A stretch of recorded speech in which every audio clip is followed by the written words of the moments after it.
Have you ever wondered what the number one problem in relationships can be? I'm Christina Alley, and I'm with the First Orlando Counseling Center. And I'm CJ. I'm with First Orlando Counseling Center as well. And we are going to be happy to answer that question for you.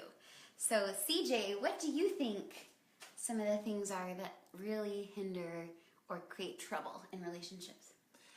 I think what we see a lot here, especially recently, is definitely like connection issues in couples. Yeah, I would agree. A lot of connection issues and different things that impact connection. Yeah. So, I mean, what do you think is some of the things that well, when I think about communication and the problems that people have, phones are huge, right? Yeah. Phones are huge, and they get in the way all of the time. Mm-hmm. I think earlier you had mentioned something about addictions, and I would definitely agree with that. We definitely see a lot of relationships impacted by that. Yeah, it's huge nowadays. Yeah, especially with phones, like pornography. It's easily drinking, accessible. Things like that. Drinking, another one. Yep. Yeah. What do you think causes some of that, like to take people away from addictions? What causes the addictions? Yeah, what causes addictions, you think? So a lot of times, and I'd love to hear some of your feedback on this too, but a lot of times I think with relationships and addictions, addictions are used to numb out, right? Not feel. Like it doesn't, nobody wants to feel these emotions that are hard that come with relationships. So I think it's the numbing out that I see a lot of times. I don't know, what do you think? No, it's obviously a form of escape for a lot of people. Huge. So I think it makes, for anybody to find a relationship hard. So I don't want to deal with the hard part of relationships. Forget it. So I'm going to take the easy way out. Easy way out, yeah. And go find another way of getting my needs met and connecting to something that is not going to reject me. Exactly. It's safer, right? An addiction is safer because it's always there. There's no fear in how it will respond or handle our emotions. Yeah. And with that, I'll also say that something I keep seeing pretty often is not only in romantic relationships can addictions impact, but also in parent-child relationships. Yeah, I know you see a lot of kids, so tell me a little bit about, like, what do you see the impact of, like, parents and their relationship with their kids? Yeah, so I think going back to my whole thing with the phones, I think you hit a lot of great things in romantic relationships, especially like pornography, we're seeing that. But especially younger, you just see kind of a gaming addiction. That's a huge thing. That's really I've seen a lot of families that gaming is taking away from family time, that interaction time after school, after dinner times are filled with tablets and phones and iPads and what's that thing that the kids use? It's like a Nubie. Have you heard of it? It's like I forget the name of it. There's like a kid-friendly iPad or something. I don't know. If you know it, comment on it because I can't think of the name. But by the way, if you have any questions, now is a good time to post it so that we can answer it live. Yeah, let us be here for you. We want to answer all of your questions that are specific to your cases. So, so I'm seeing a lot of that. Gaming is a huge thing for kids. That's really taking away. Is Candy Crush still a thing or not? In my life, it's more like Toy Blast, but I don't know. I haven't seen that one. Yeah, I know. I was addicted to. I think I was addicted to Candy Crush for a while. Candy Crush, it's a delicious game to play. Yes. Unsatisfying, yes. Yeah, I know. Well, I'm at on Toy Blast. I think I'm at level 177 or something. But yeah. Is your relationship being affected by that? Yeah, and actually, I will say this. Even talking about relationships, CJ, I want to mention our relationship with God. I think going back to kind of connecting and thinking about relationships, of course, we don't want to leave out our relationship with God. So, I don't know, do you want to speak to that a little bit? Maybe I'll throw that question to you. Sure. What do you think is our sometimes biggest hindrance in our relationship, even with God? I think it's one of the things I've noticed is with some of my couples is that because they struggle in their relationship with each other, then therefore they struggle with their relationship with God.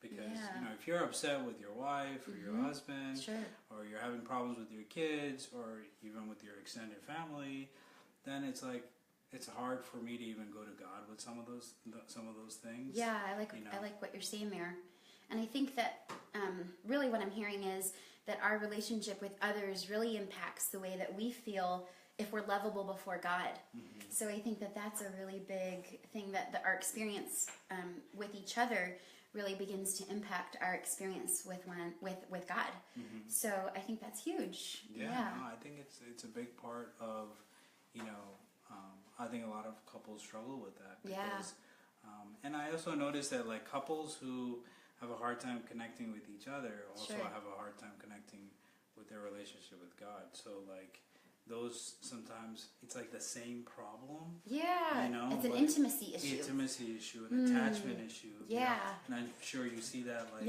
when you're working with kids and stuff like that, like you see those struggles play out in that relationship as well.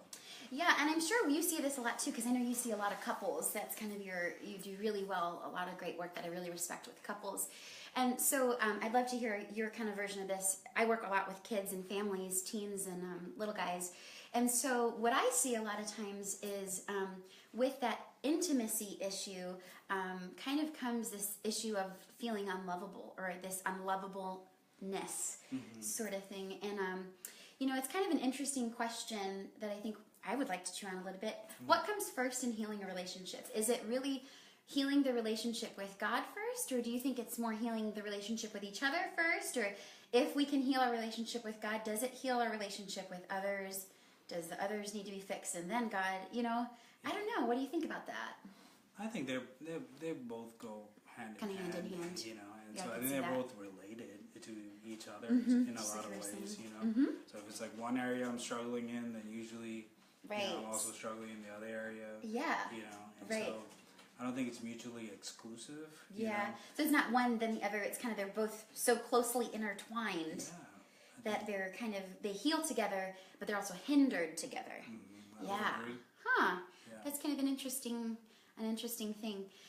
In healing relationships, a lot of times what I try to do with my families, I'll try to increase, number one, communication, and have a forum to talk about negative feelings, because I think a lot of times what I see in relationships is relationships can handle positive conversations really well and easily, but when it comes to hard or difficult topics, they don't really have the tools or the equipment that they need to really move forward in handling conflict. How do you help, like, say in a situation where it's like a parent-child relationship and you see those gaps of communication, like what's your approach, you think, when you look at that? Yeah, good question. I think that in some ways varies per family. But more than anything, the families that I see coming here, I call it not a love issue, because if they're here and they want to work on it, then the connection and the love is there. So I really consider that a communication issue. And so I always look at what sorts of things are creating disconnect. So is it a gaming issue? Is it a time issue? Is it a way that they don't have conflict resolution skills? So I kind of look at what's creating the disconnection, and then from there I can kind of more effectively help the family navigate. But just communicating, it's not a love issue, because I think sometimes with problems we think it's a love issue. Oh, my mom doesn't love me, my dad doesn't love me, or my kid doesn't love me anymore, they're a teenager, what are they doing? But it's not a love issue, it's a communication and connection issue. Yeah. How about you for couples? Yeah, no, I would agree. Even it's your parent-child or with like two couples. One of the things I love to do is I in my office I have like a whiteboard, and on there I write like, I am loved. And that's beautiful. And underneath I usually write, I feel loved. And I usually ask my couples like, which of one of those statements like is important. Yeah. And usually they pick one or the other. Sure. And I tell them like, honestly it was a trick question, because both are equally important. That's true. That's good. I like that. So I tell them like, the part of I am loved is a fact, right. Like, there's no question about that. And I know that you are, these couples are here, or the parents are here because they love them. That's a fact. That's not up for 100%. debate. But I think the second part of I feel loved Now that takes work. That's That the takes connection. communication. That takes connection. I know Yep. those things. Huge. I think that's sometimes the hard part is like we sometimes put both of those things in the same basket, and we Right. think like instead of being able to separate those things out. Yeah. Is that? Yeah, and I think we're kind of on the same page with that. I like the way you put it. With it's kind of more clearly put for the client that I am loved is just as important as I feel loved. And so when I'm saying, I feel like it's not a love issue, it's a connection issue. It's the same thing. It's a communication issue. So I think that that's probably pretty much a similar thing that we're kind of treatment modality. So I want to check in with our Facebook audience here. Do you guys have any questions? We'd love to hear from you. So please put your questions down below. Feel free to send us messages, comment on that. We want to hear you. Give us the hearts and likes if you like something. Let us know what we're doing well and what you want covered and what's not so hot on the topic list here. So we love that.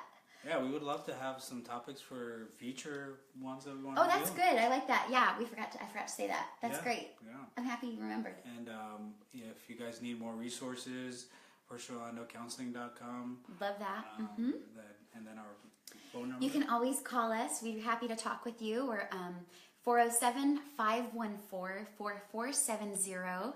And yeah, we're happy to give you a consultation of some sort and talk with you a few minutes if you need to and find the best therapist for your fit, for your family, and for your needs. So we'd be happy to kind of help you guys out with that. That's awesome. But yeah. So any closing thoughts on like where where do you see like some struggles you've had with some of your younger clients? As I'm thinking about that, I would say I think shame is a really big one. So a lot of times we think that when we're going through something, we're like the only person going through something. So I would really encourage all of our viewers, anybody listening, that if there's a problem or something going on, that more than likely we've heard it a million times, and you're not the only one struggling with something in your relationships, whether that be with a spouse or with kids or other family members. So it's really normal to have problems, and the important thing to remember about that is that you have a place to work out those problems. So yeah, I would jump off on that and say that it's true for couples too. I think it's like sometimes we're fighting and we're in our little trench. And we don't want anybody else to know. Zip it up. We're going to church. We're the only ones that fight. We're the only ones. We're coming to church. Back it away. Kids are in dresses and everything. So So I think it's the whole shame thing. We're all Everybody has problems. Everybody does. So I think one of the resources that we have here is like we do have a group called Me Too. Okay. One of the things that we're trying to do here is like give a safe place for men who struggle with different sexual things like pornography or addictions to have a safe place to heal. And awesome. So it's one of the other resources that we have here. We have a lot of different groups that we run throughout the year. Yep, we sure do. So those are all great things that I think our viewers can come. Yeah, absolutely. Well, thanks for tuning in. We'll see you next time. Bye-bye.